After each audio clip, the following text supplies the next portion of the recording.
He's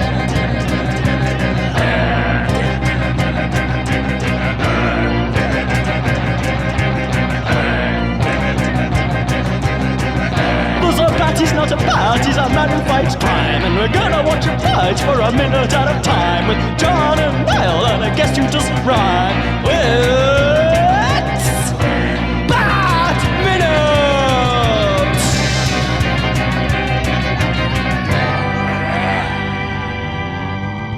Hello everyone, and welcome once again to Bat Minute of the Phantasm. This is the podcast where we're gasping, absolutely gasping, to talk about every minute of Batman Mask of the Phantasm, 1 minute at a time. I am one of the hosts, Niall McGowan. And the other host who has gone bats is I, John Parker. Hello. Gone. Well, yeah, I mean, you could make an argument that was always the case. Dude, it's always one of the, like, I always find it a bit lame when people are like, this crazy guy over here. It's always like, well, I'm not going to get into it. It's a whole big side tangent. It's a little pet hate of mine that I'm not going to indulge. But anyway, all right, Larry David. Bypass that to welcome this week's, the second half of this week's guest, because we've done a minute of this week already, because this is Wednesday, I believe. But yes, we have returning guests, one of a big Bat fan, and one of our, pretty much our toy expert. Hopefully here to lend some expertise in that regard as well. For this movie, it is Neil Rickatson. Thank you very much. Obviously, you know, I'm usually. I would consider myself an expert on the Joel Schumacher Batman movies, and we are quite far from Schumacher Town with this one, but happy to be back and happy to talk toys. Action figures toys, that is, not any other kind of toys. Well, we could always go that route as well. Well, let's just see where it goes. I've got some wine, so, you know, who knows. Yeah. Well, it's weird now, because, it's just like, we've done all the Schumacher stuff, but now we're back to something that actively predates Schumacher again. So it's like, well, because you also run 1995batman.com. That's right, yeah. Well, your one-stop shop for Batman Forever, kind of. I mean, I tend to do these things called merchandise reviews, but really it's an excuse for me just to buy stuff off eBay and just play around with it in front of a camera for 5 minutes at a time. Nothing wrong with that. Nah. No, not at all, no. But just because I think when you were on for Batman and Robin, it was like, will you? Because it was so 1995batman.com was so was a godsend during Batman Forever. It's got everything. It's right there. You just go and look. You would need articles. It's got all the articles. And then, of course, I remember asking you about, would you set up a 1997batman.com to stop me having to do any work? And I said no, and then I backtracked on it about a year later and did do it. So, Neil, would you consider a 1993 Batman.com? Oh, it's really tempting, but no, I do obviously love this movie, and it is great. But I think one of the things I like about the Schumacher movies is that sort of they are probably on the lower rung of most people's rankings of movies. You know, they're the little underdog that I think, you know, deserves a bit of love. Whereas this movie, I think, is almost universally well respected. I don't know if you've had any guests who don't like it or who are ambivalent to it, but I certainly think it's pretty great. A previous week's guest, Clarice, she liked the movie. She doesn't like Batman. So I think that was kind of a weird thing where she's just like, I am philosophically opposed to this character. But that's why we love her. Yeah, but she's like, but the film's great, but it's just like, I don't like this guy. So yeah. My only bad point is that 75 minutes, I would happily have much more of this movie than there is. Yes. And I think as a kid, I remember watching it and thinking, not even registering. It's only since I got the DVD and you actually see the little counter kind of running down. You're like, oh wow, this is only 75 minutes. Wow. Yeah. I'm so glad you said that, because I've been saying it all season, which you won't know yet. I've been saying it all season, and you know, some people agree, some people completely disagree with me, and they're like, no, don't change a thing. And I'm like, I just want 15 or 20 minutes slapped on. Come on. Yeah. And I actually want more romance. Put more romance in. The kids will hate it though. I don't care. I am exactly the same. I appreciate there's probably a lot of people out there who are like, Batman should be just punching criminals in the face, and that's it. And there shouldn't be any lovey-dovey kind of like, oh, I love you. But actually, I really like this movie, and I think the relationship that he has with Andrea is really, really well drawn. I mean, it's depressing, but it's you know, a realistic, you know, relationship, and that you when you're young, you meet someone and you fall in love, but then kind of years later, you've kind of grown apart and you're in different places. Well, they are in different places, but they're also kind of in a similar place as well. But yeah. Well, both sort of philosophically and literally. Yeah. But then I ask though, Neil, like when did you first see this movie? Because it's sort of I guess I probably saw it in '95 because I think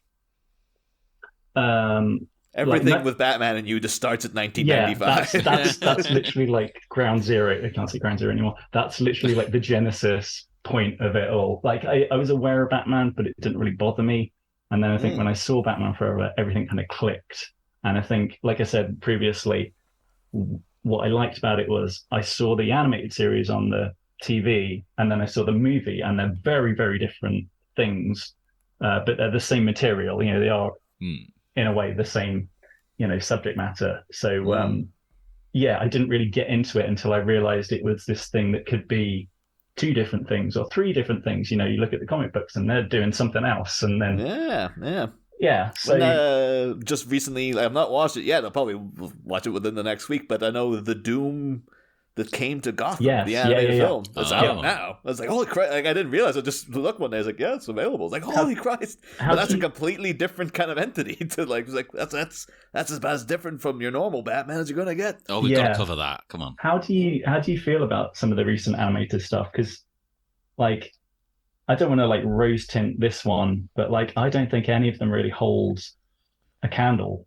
to Mask of Phantasm. Like, Mask of Phantasm is trying to be cinematic, like cinema, an actual interesting story, where instead of just like wholesale copying parts from a comic book and, you know, chopping them up and abridging them, they're sort of like they're pulling just some of the best elements but also telling their own sort of original story in there. So that was one of the points I was going to make. Like, there's been like 20 odd movies, 25 movies like since then, and like none of them have really worked the magic that this has got. We've had a lot of fun with like some of them, haven't we? Like, we've enjoyed watching and talking about on Patreon the like the silly kind of side ones, like the Batman 60s, the 66 one. Yeah, that's true. Batman Turtles, Batman 66, you know, was great to see kind of like Shatner do his Two-Face and things like that, and just get like just one more episode of the 66 show. But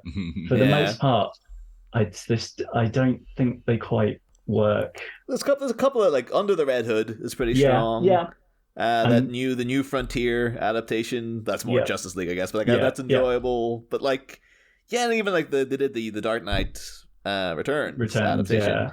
But the thing is, because weirdly enough, every time, because they always reboot Batman in live action so much, so you're used to seeing different live action actors playing him. Yeah, but like the specter of Kevin Conroy is so well established that every time he's not voicing Batman, it's just a bit like, this doesn't seem right. There's just something off about this. Not my Batman. Well, sadly, they're going to need to find, you know, someone else. I think now I think Diedrich Bader is going to have to step into that, because I know Diedrich Bader is probably my second favorite. He's wonderful. So no, they've saved the Bruce Timm, J.J. Abrams Batman with the Caped Crusader show that they were going to do on HBO Max, and then they dumped it, and now it's been picked up for like 2 seasons on Amazon. We'll probably be covering it on this very show. But I think even from the get-go, Diedrich Bader was always voicing that, which is going to be a different entity altogether, because it's like we were used to him as silly Batman. Silly kinda. Batman. Yeah, but this thing, there's only one image from it. It's just this poster image. I mean, it's like, it doesn't look silly at all. It looks very looks like proper, like Bill Finger. Yeah, very 1940s gothic Batman. So, but yeah, looking forward to that anyway. But I remember like it's always like they always have good endings. There's always I remember the ending of Under the Red Hood been like the best part, whereas like, the little flashback to like Jason Todd's first day as Robin, and him going like, "This is the greatest day of my life," and like how sad it is. You're like, "Oh god, like that poor kid." Yeah. And then I just remember the end of part 1 of the Dark Knight Returns adaptation, after spending so long trying to adapt to Peter Weller as Batman, and it just ends in that thing of like the Joker coming out of his catatonic state and doing like the Batman, darling, and then just a close up of a smile and cutting the credits and being like, "Oh, that was great." Yeah, the rest of the movie I can take or leave, but that was fantastic. Yeah, that's all you need, as long as you leave them on a high. That's true. Yeah, that's true. This is like literally, it's getting to the point now. Like my notes, I'm always going like every minute is like, I should really emphasize how good this minute is as well, because it is fantastic. But speaking of which, we are of course on minute 20.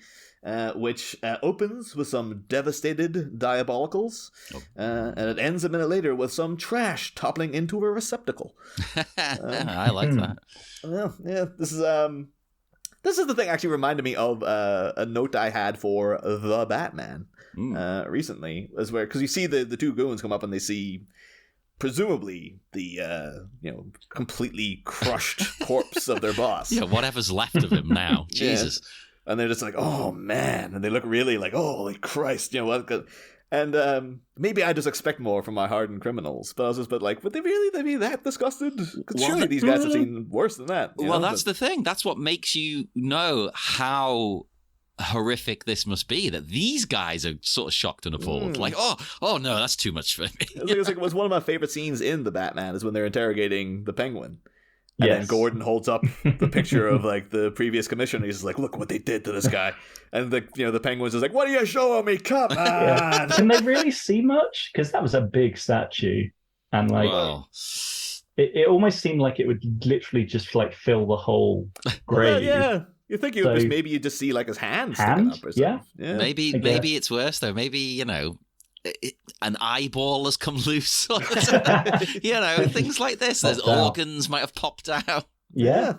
Well, maybe. It could be there was a lot of splatter. Like, you just squish into this hole and then it's just like guts came spewing out the sides or something. I don't know. But I just always expected the hardened criminals to be like, I've seen it before. But then at the same time, these could be like, well, we're close with this guy. This is horrible to see someone we know so well.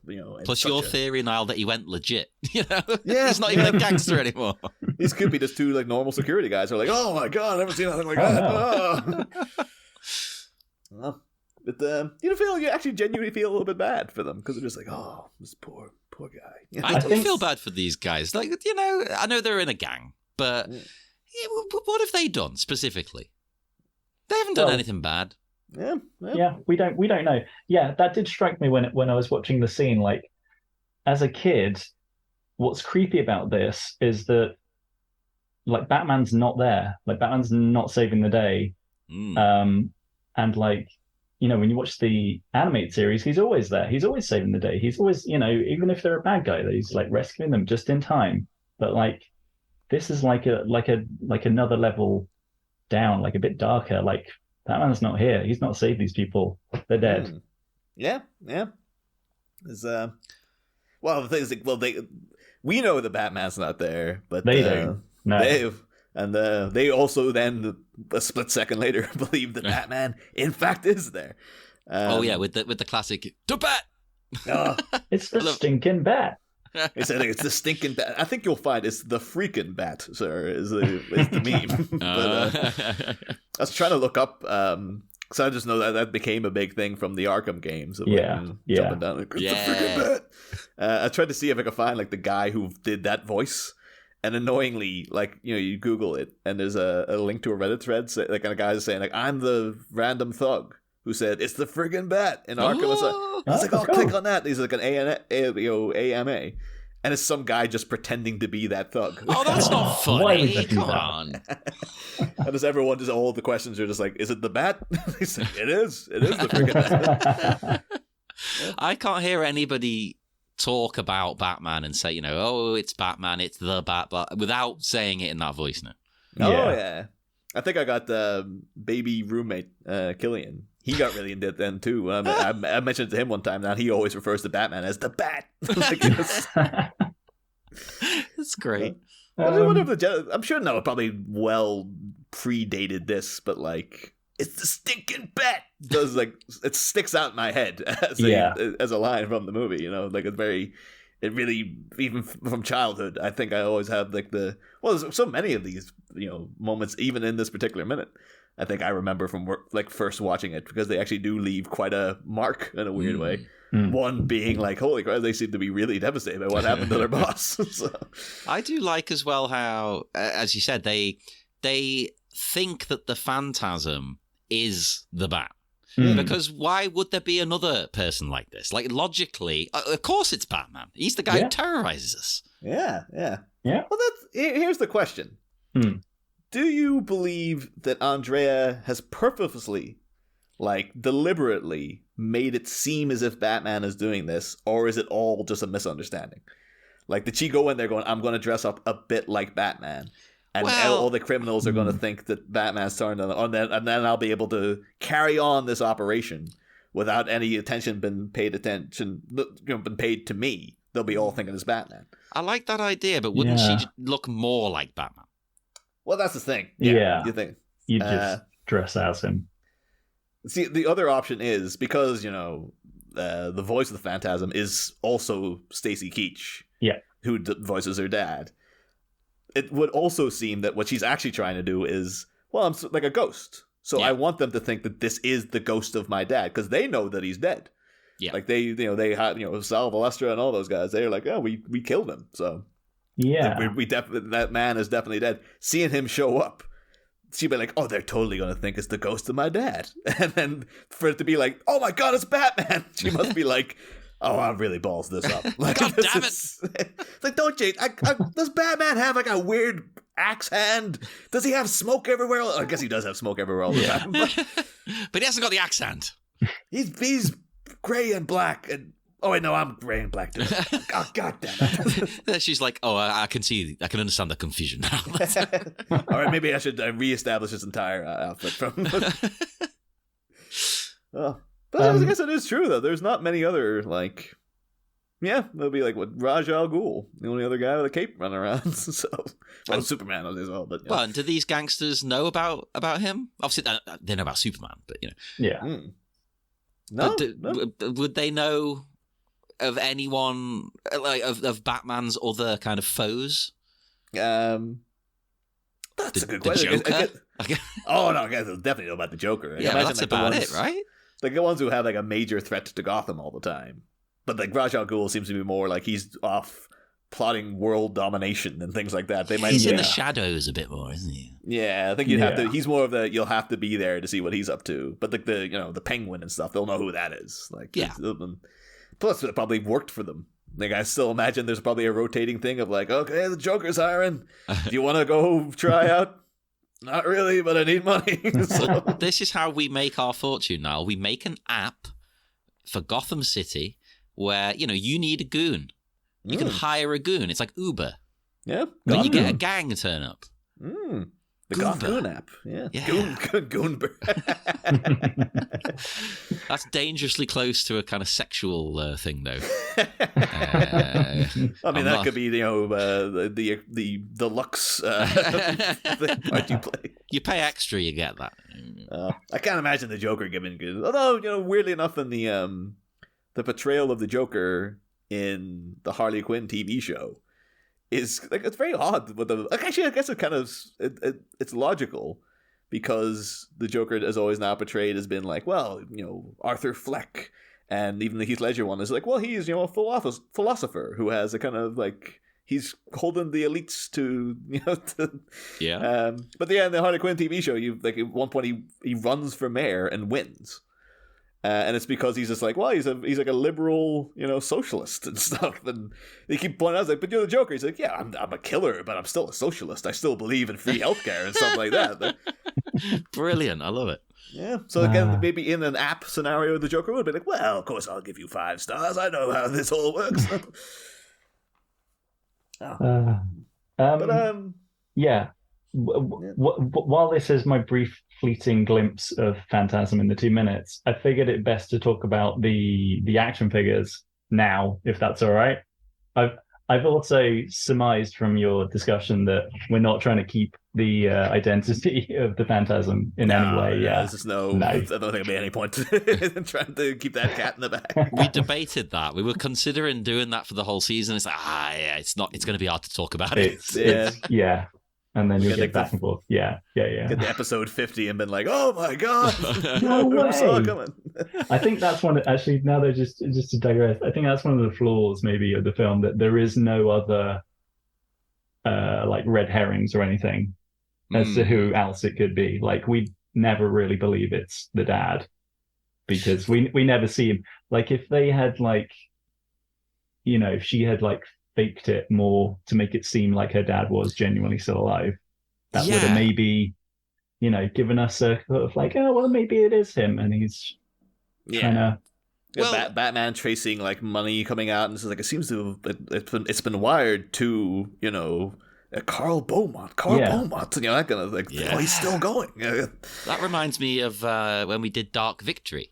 Because there was the red herring about who was committing the crimes there. But there were a lot of seeds planted to make you think certain things, and you couldn't really grasp it till the end, could you? Yeah, I mean, we did mention the other week that like I remember listening to a review recently where they talked about like, well, the obvious red herring of Arthur Reeves.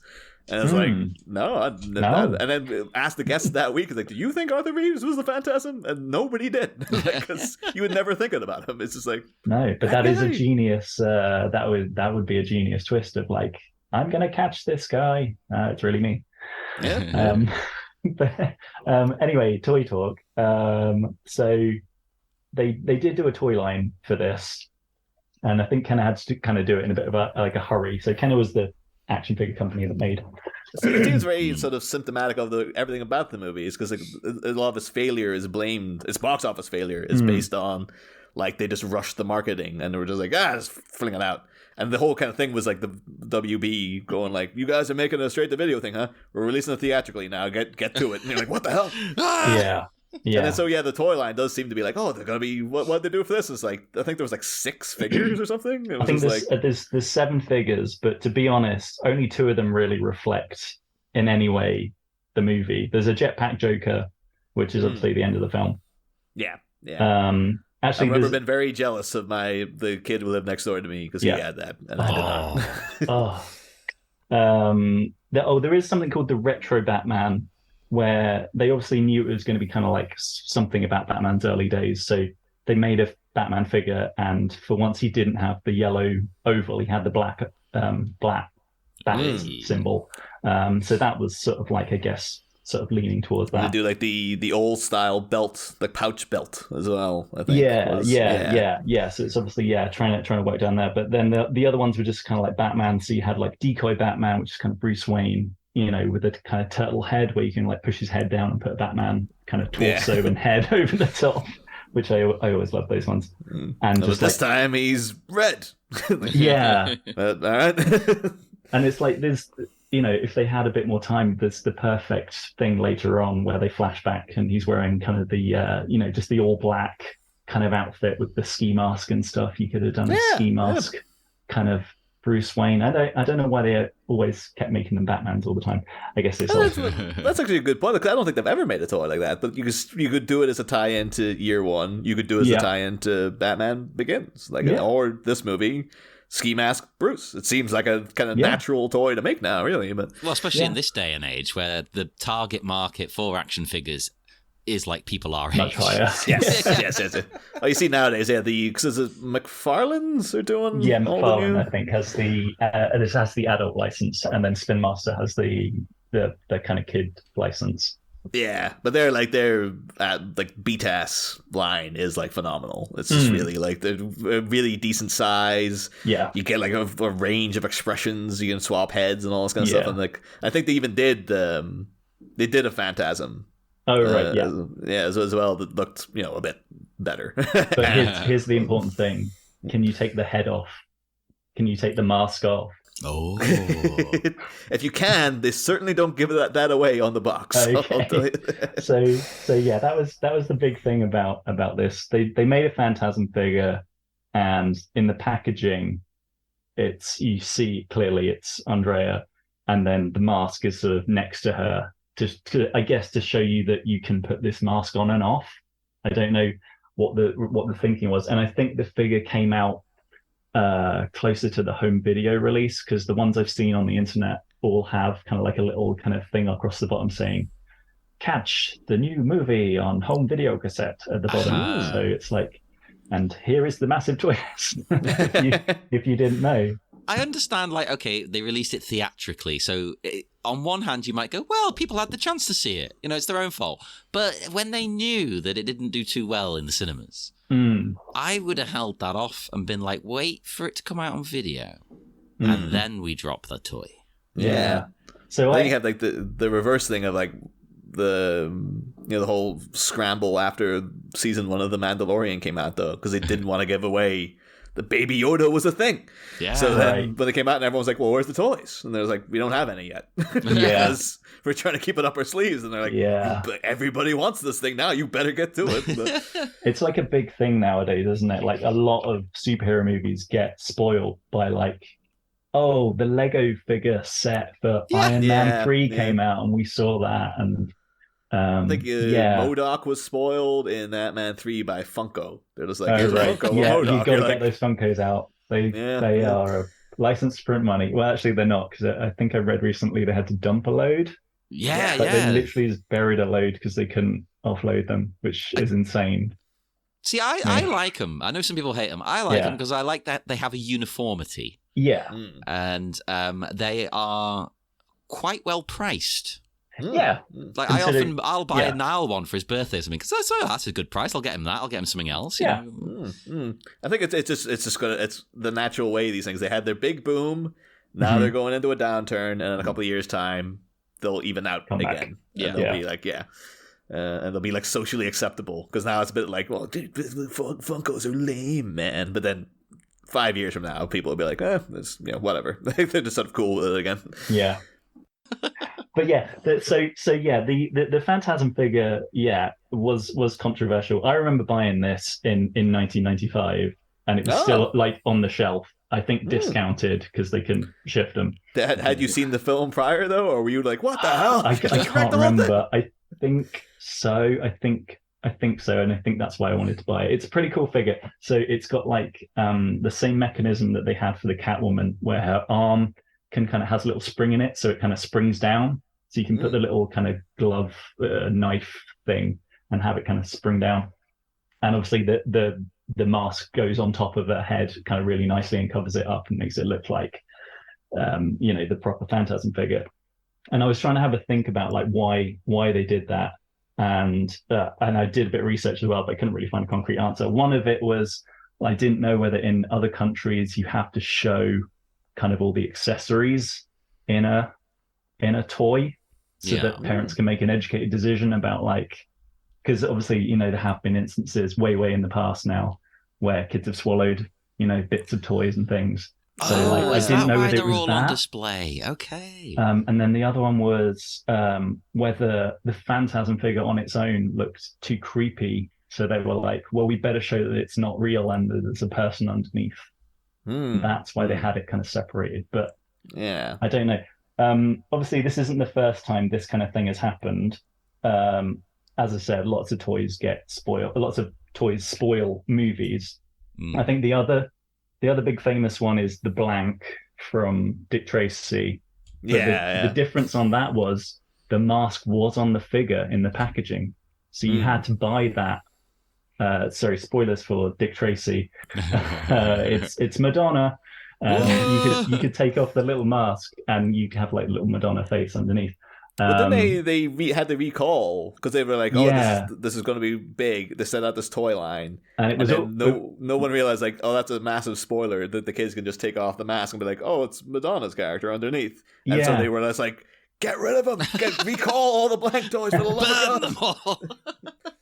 We'll definitely increase our profits by like 50 million if we recall these toys. I think also like the blank was always intended to be kind of like a really rare figure. So like when you send out like a wave of toys, you don't send out like 100,000 of like every figure. You send like less of certain toys to make them rarer, so that people will kind of go around and clever trick people. them, and collect them.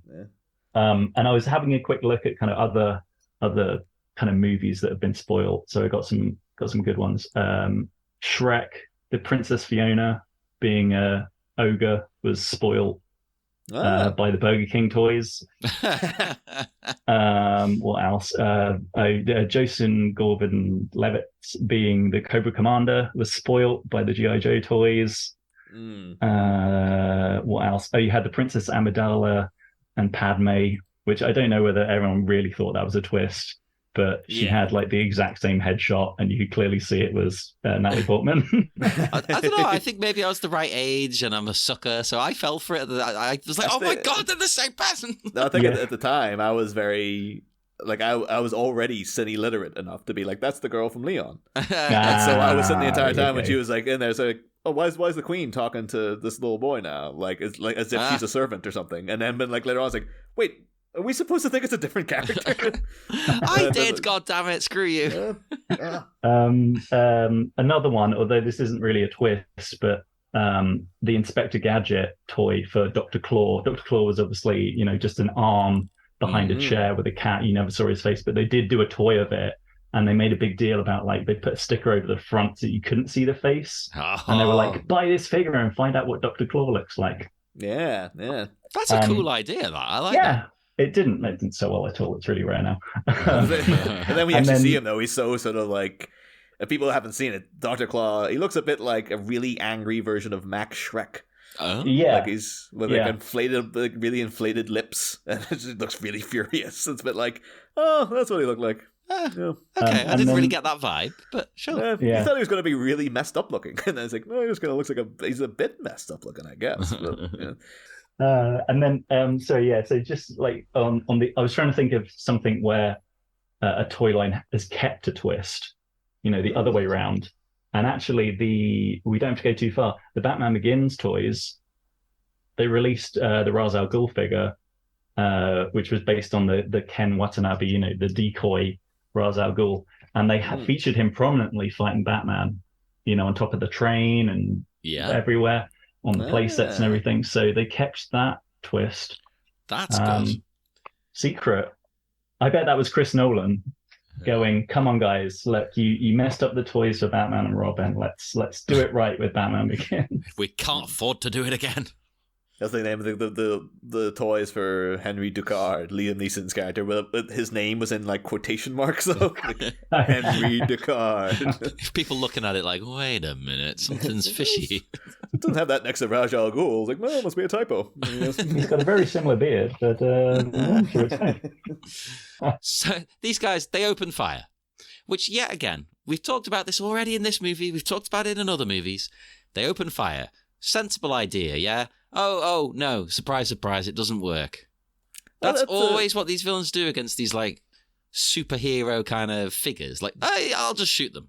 I think it's usually we're always frustrated in so far is that they always open fire on the Batmobile. And it's just like, well, you're definitely like, maybe if you hit Batman in the chin, you might get him, but you ain't getting him through that Batmobile, man. Just stop wasting the bullets, But I suppose, they're panicked. I can let them off. They're panicked. They don't know what else to do. They're gangsters. They don't fight superheroes / villains. You're not quite sure yet. They just fight other gangsters.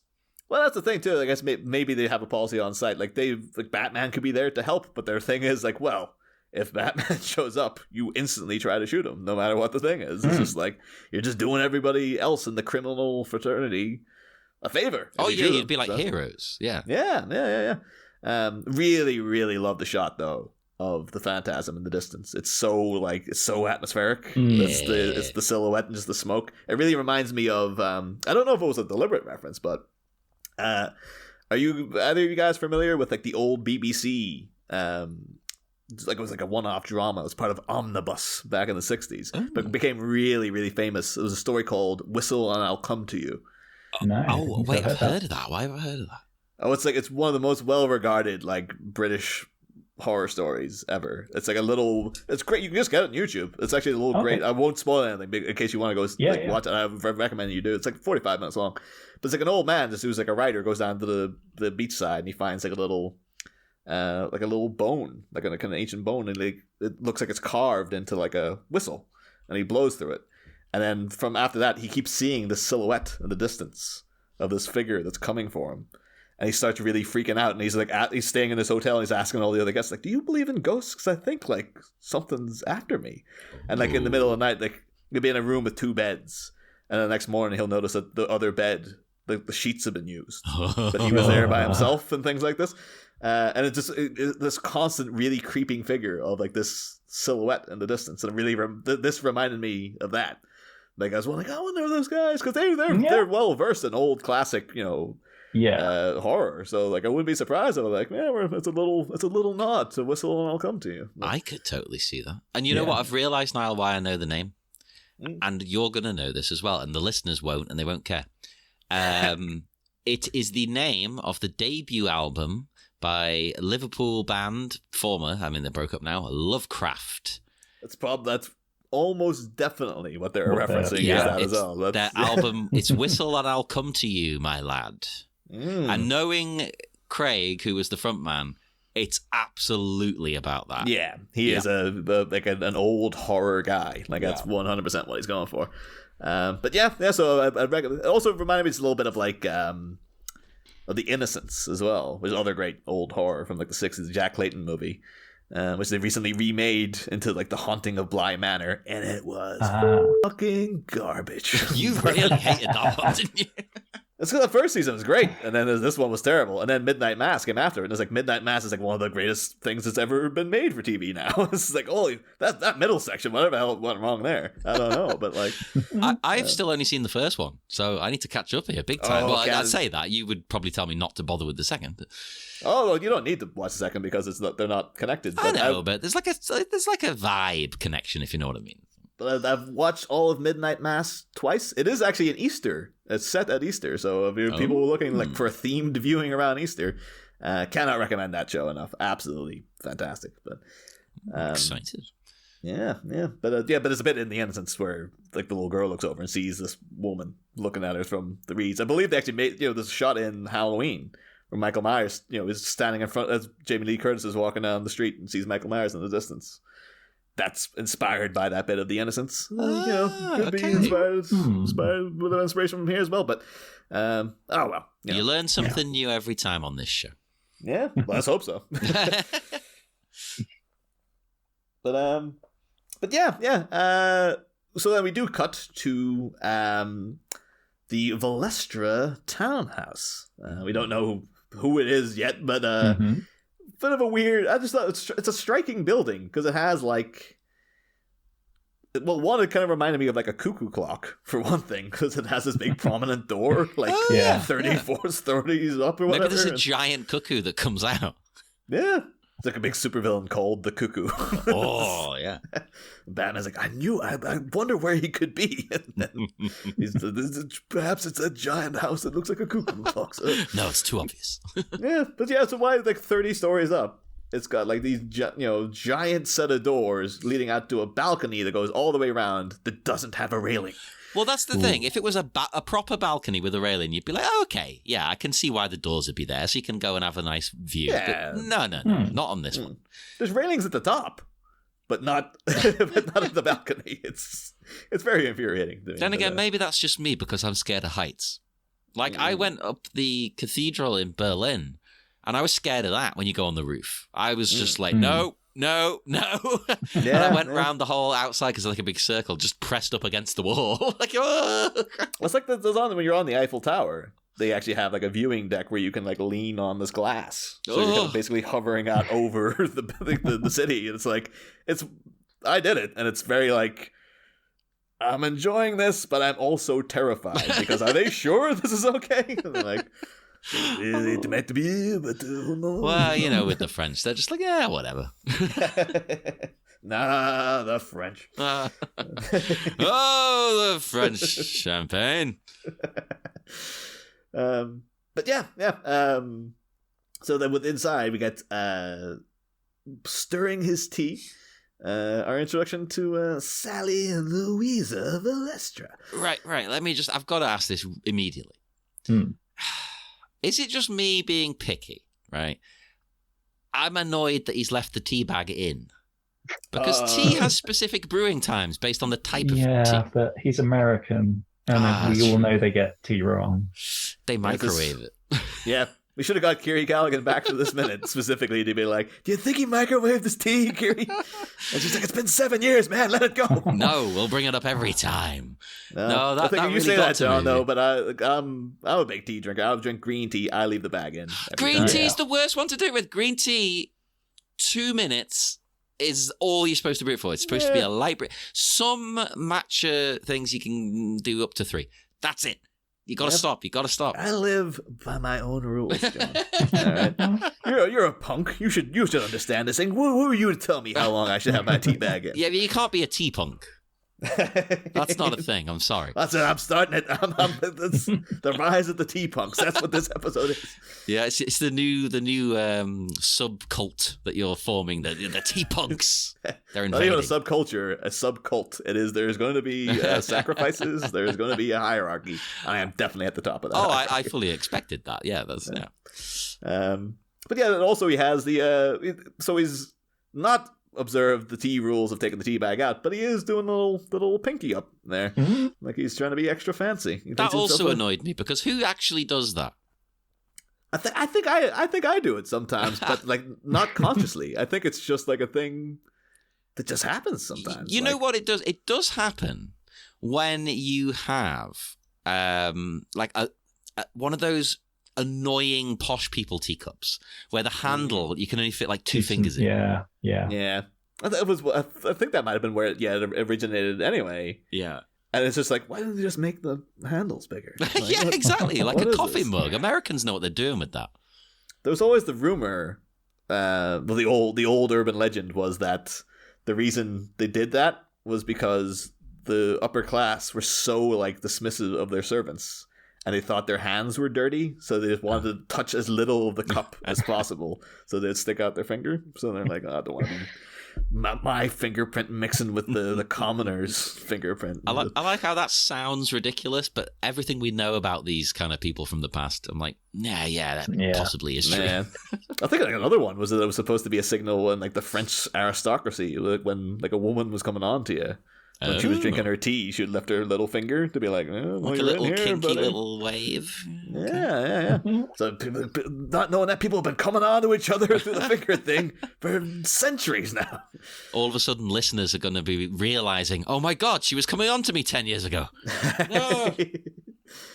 How about you, Neil? Are you a pinky up man, or are you even a big tea drinker? Is the question? No, it's mostly coffee for me. I will occasionally have tea on like a Sunday lunchtime. That's my designated tea time. I will have a single cup of tea, but otherwise that's all coffee. Is it a simple builder's tea, or do you like indulge? Yeah, I do. I'm afraid, John, I do leave the tea bag in. I like it nice and stewed and strong. But that kind of tea I can almost let off. Like, I'm like, okay. But when you're buying specific tea leaves, you know, with specific flavor profiles and brewing times, especially like, okay, maybe I'm trying to think what is the leaf of the builder's tea, as they call it? What is the leaf? I don't even know. But if you're getting like Assam, or you're getting like a chai, or you're getting a green tea, there's specific things you're meant to do.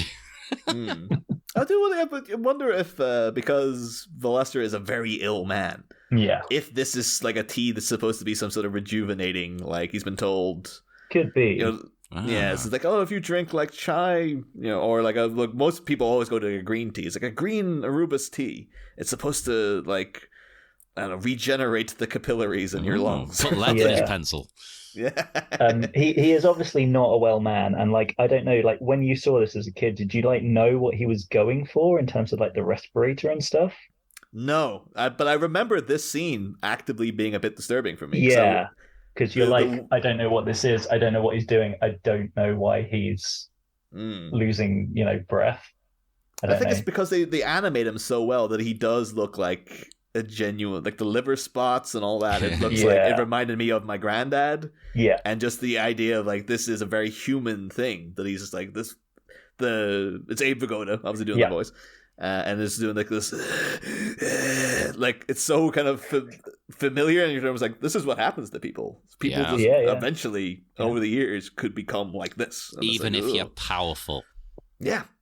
Oh, that's what I love about the portrayal of Sal Valestra in this whole movie, is that in his old age, he comes across as so pathetic. Yeah. He's such a cowardly, sort of panicked man, and yet when you see him in flashbacks, he's the biggest bully in town. It's kind of like, oh, that's Again, like, this is really like sad and depressing for a kid's film. Like watching it as an adult now, I'm like, it's sad, depressed people who have like all their glory days is behind them, and they've sort of ruined the one person who's in any way happy, I think, is probably like Bruce Wayne at the start. At least like Batman's given him sort of like a purpose, but like everyone else is just sort of like, ugh. Yeah, I've said this a few times. It's very adult, isn't it? Like, to understand the themes it's going for. It's a very strange kids movie. Oh, it's like I didn't realize until watching it a few years ago, like that end. No, I don't want to spoil the ending, but the ending in like the ruined world of the future, like they're literally battling in this once gleaming future, and they had a gleaming future, and it's all kind of ruined and everything. It's like huge symbolism, really heavy-handed symbolism. But which I didn't pick up on as a kid, but now I get it. I'm like, oh, this is even better. Yeah. So it's just like everyone's had like horrible consequences. For like Bruce's life has turned into a grand tragedy where like his happiness is gone, and Andrea is the same. You know, like are you alone? I am.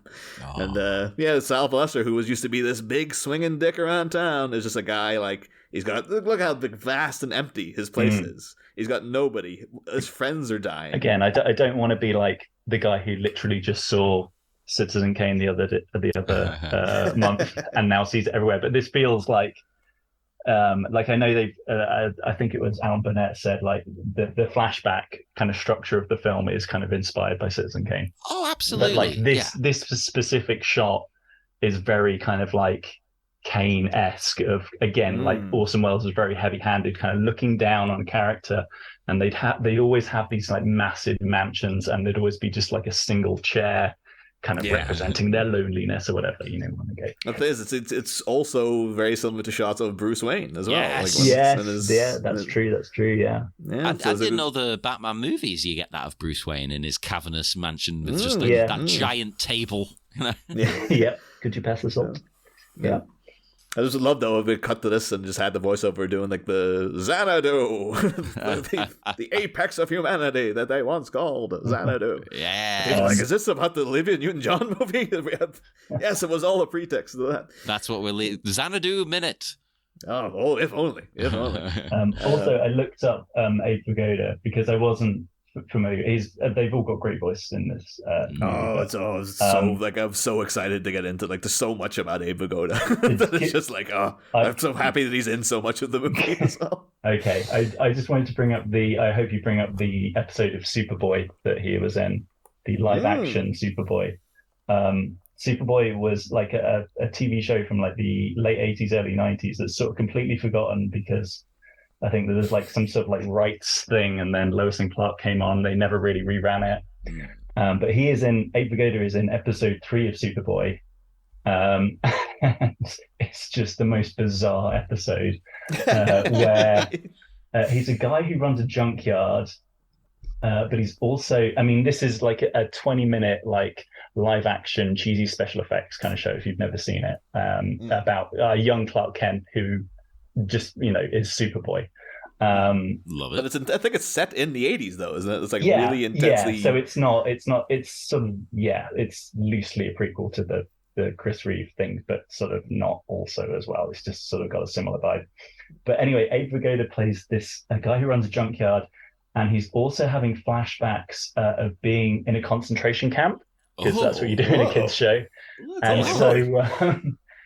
So he continually like sees people as kind of like Nazi officers and things, and then Superboy has to kind of come to his junkyard and try and like get him to snap out of it, and is obviously gets thrown in like a trash compactor and stuff that like breaks out. Bizarre episode. That whole series is just one of the most bizarre things. If you like kind of cheesy late 80s, early 90s TV shows, it's very fun. Write that down for the Patreon. Yeah, the only one I know about is that I know Joaquin Phoenix is in an episode. Yes, he is. Little baby. Yeah. I think he's still Leaf Phoenix in it. And it's like him dressed up as, I think he has a fantasy where he is Superboy. Yeah. And it's weird because he's got like long, kind of like a bob blonde haircut. So if you see him for a split second, you're like, is that Helen Slater as Supergirl? It's like, no, it's Joaquin Phoenix as Superboy. It's like, oh. So then Superboy to eventually a guy who people would call the Joker. Even though still my pet peeve. It's like, it's not the Joker. But we can see, though, then the Gotham newspapers have certainly gone downhill a little bit here because, of course, in previous scenes, we were able to read the news type. Yeah. Apparently now it's just headlines and grey rectangles. I respect that move. That's just because they ran out of money, John. Like the paper can't afford to print actual stories anymore. We just have the paper itself. What I heard was when the decision was made to make it theatrical, what they were mostly concerned is making it kind of widescreen. So they had to kind of add on bits to the sides of all the shots. So they weren't worrying about what was in the middle of the shot. They were too busy trying to fill out the edges to make it look cinematic. It's great as well the way it asks. It says mob boss slain, talking about our good friend Bronski. And then it says, has bats gone bats? Not only is that terrible pun, but it made me think, is it implying that the goons earlier spoke to the press? Well, yeah, that's a whole question. It's because, like, did they go directly to the press? Did they go to the police? Yeah. Because you think that would be like, well, like, we're criminals, but, like, we have to report this to somebody. I guess. Yeah, it's really weird to be like, I guess we better call them and say that Batman killed our boss. And then they're going to be like, aren't you guys wanted for... And isn't your boss a known criminal? They're like, well, we don't know about a known criminal, but... Come on, he deserves to be fair, though, to be fair, if you're the police, you're supposed to... I'm not saying this is how it works in the real world. You're supposed to not care and just be like, well, I need to investigate this regardless. Or Batman himself would be like, well, I don't care that it's a criminal. Every life is sacred and whatnot. That's true. But one note that I do have, again though, John, we've been sort of dancing around the Bronski beat jokes the whole season. This now would be the optional time to be like, the headline should be Bronski beat because he's been literally beaten into the ground. Yes. And it will go great with Bronski beat has bats gone bats. It's like, it's all the bee sounds and stuff. Yeah, that's because you're so used to writing outros. That's what it is. But there's some Gotham reporter was just sitting around. It's like, someday Batman's gonna go crazy and this headline is gonna work. And it's just like, finally it happened. Get it out of storage. Has bats gone bad? He's had it ready for years. Yeah. But only one note from the novelization is that they do clarify that apparently Buzz Bronski's full name was Joseph Bronski. Oh. I wish it was Jimmy, like Jimmy Somerville from Bronski Beat. Yeah, that would work. Yeah. Because I'm still Joseph. I thought it was going to be like, because I'm still wondering, like, well, why is he called Buzz? Like, is it like, it was when the Frasier, like, Marty Crane pretending that he was on the Apollo landing to impress somebody. And saying like, we called him Buzz because he sat on a bee or something like. But it'd be like, was he, did he go into a line of, ladies' pleasure items or something? That's why they called him Buzz. I love the way I was thinking like a gangster, like, maybe he used a buzzsaw as a weapon, that would work too. I was thinking Home Alone. Isn't Buzz like the old? Like he looks a little bit like Buzz grown up. Oh my god. They were so enamored by Home Alone. Yeah. When his hat falls off, he's got the flat top haircut and stuff as well. Yeah. I didn't go back and rewatch the whole movie. I think in my mind he has a flat top. Like I've just like created that image in my head. As a kid, I always wanted that exact flat top. Really? I think I did, but it was mostly for Terminator 2. I was like the Arnie, the Arnie flat top. There was definitely a bit of that in there. Yeah. I used to practice walking like a Terminator. So I wanted to walk and look emotionless and dead, basically. Arnie or T-1000. Arnie, except me and my friends would try and run like the T-1000. Yeah, you got to run like the T-1000. Yeah, me too. I think I actually weirdly I tried walking like the T-1000 because I think when you get a close up of his feet after he first kills the cop, he has a weird kind of like the heel goes down first and then he flattens it, so it's like a way of walking and stuff. Yeah, and I remember that always stuck in my head as being like, that's a strange way of walking. But I guess he's a robot, so that's the. But yeah, again, that wouldn't have been made sense if it was like if he was called like Benny Bronski, because then it's double B's, and then they're like, oh, B's like a bee, Buzz Bronski. Like that would be a path to why he's called that. But yeah. The fair though, John, I think yours is probably the best answer just in regards to like, well, I use a buzz on people. Yeah. You call him Buzz. So. Maybe something like that. He's a gangster at the end of the day. That's what we have to assume. Then again, we've got a gangster right here who reads this headline and he panics. Yeah. Now, to be fair, he's going, oh, crap, I could be next. I need my oxygen. Well, you know what? Don't live a criminal life like this and then you won't panic, yo. That's, he was expecting to come in like friggin' 40 years after the fact, I think. But yeah, he does panic so much, and then it's just like, the grasping for the oxygen mask is very... It's just, it's very, very effective. I guess to him, seeing this, and just the very like image of the Bat, knowing he might be next, it probably feels like the Grim Reaper. Oh, totally. Again, this is a guy who has everything. He's literally got all the money and power he could possibly ever want, but that doesn't stop the ticking of time and the eventual downfall, particularly when you're dealing with someone like Batman, who like the law doesn't count with. Like he doesn't, he's not gonna stop for your rules. He's a T-punk at heart. No, Alfred would not allow him to be a T-punk. Come on. Actually, Alfred, he wouldn't even have tea bags though. He'll be brewing a proper pot of tea. Yeah. Oh, totally, 100%. 100%. I should also point out too that the picture they have of Batman, does seem to be a little nod to like the end credits that were always in the It's like the flip of the those are the end credits are always every time it's for like a little 20-second music beat. Like all the music's great, but it's just so like it gives you life, that music at the end. It's just like a whole symphonic piece crammed into like 20 seconds and stuff. I was wondering if he actually stood in... I'm guessing this was like a fleeting photo taken of him as he was running away or something. But like, I think the novelization, they specify that it's an artist rendering of him.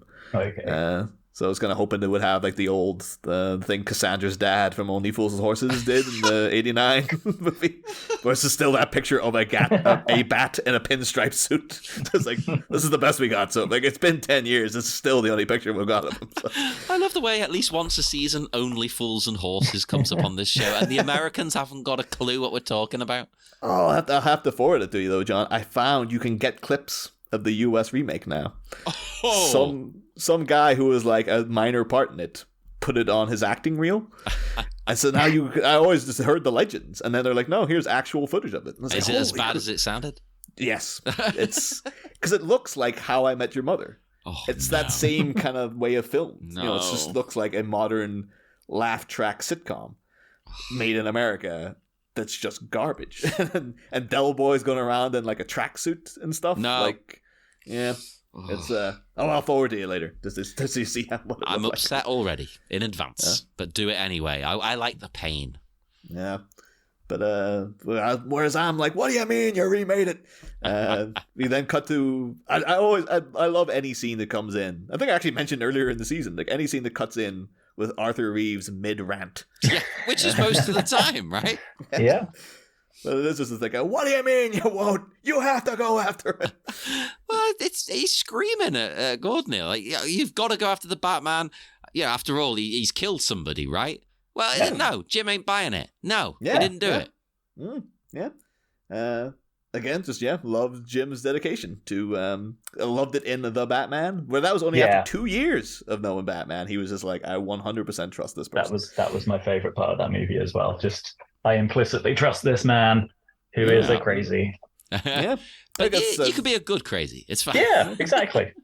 It's the fact that they both have a little scene of going like, well, there's a lot of corruption going on here. Like, do you trust me? I do trust you. Do you trust me? Yes. Just like, there you go. We don't need to say anymore. It's like, oh, great. But this particularly is because like this is like 10 years into a Batman relationship. So he's like, it could be like, well, come on, Jim, you have to question this. It's a nut job and a cape running around. But he's just like, I've known the guy for 10 years. I know that this isn't him. So. I 100% buy that as a choice by Jim as well. Same. Even though you think in some ways they might be like, well, again, this is the city councilman saying, like, I'm putting this down on the desk. Like, you have to go after him. And Jim Gordon's been like, presumably he has other things he can be doing because it's a big city, But to just be like, no, I'm walking away. But that's all next minute. Oh, yeah. Save Yeah. it. Let's see if there's any. Do I have any other notes for this minute? That I don't believe so. The only other thing I did want to say was just that I love that. I love the transition shot from, it's the stinking bat to the townhouse. I love the sound effects. Oh, I love that ghostly. Oh, right. Yeah. Yep. Yeah. As people know me, I love spooky ambiance. And that's, it's times I'm reading horror novels, I'll get like, it's a great age to be living in now, where you get like YouTube videos that are just ambiance. Yeah. Yeah. And you get like Halloween 3 ambiance. I love all of that. Like when if you're I'm reading a book 75 or a comic. Novelization of Halloween 3. Yes. But, yeah, so that was the only. Does anyone else have any other notes for minutes 20 though, or shall we? I think I'm good. I could probably talk about Hart Buckner next minute. Yes, we'll get to that then. And you know what? We'll do all your plugs in the next one because you're only getting two episodes. Yeah. Unfortunately, listeners, this is a short movie, as we mentioned, so people are getting less time on the show. But we're doing what we can to get as many people back that you all love. We were going crazy so far with full weeks, and now it's going to be like, oh no, wait, no, slow down, cut it down. You're lucky if you get half an episode. Going back to previous guests, going like we're taking these minutes back. By the way. Yes. We'll just edit someone else in. It's fine. No, but do, as usual, find us all Facebook, Twitter, Instagram. Just put whatever you want in. Put in Batminute. Don't even look at Batminute. Look up what you want. Just go on those websites. Look up other podcasts, other minute by minutes, whatever.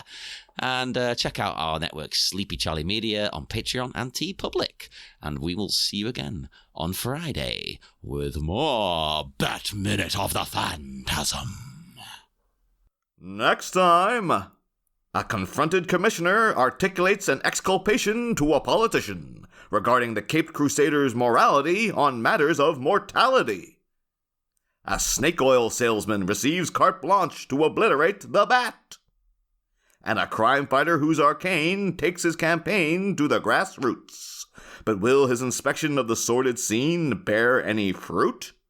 We'll report our findings on Friday, folks. Same Bat Pod. Different Bat Minute. Must have job, still fit to be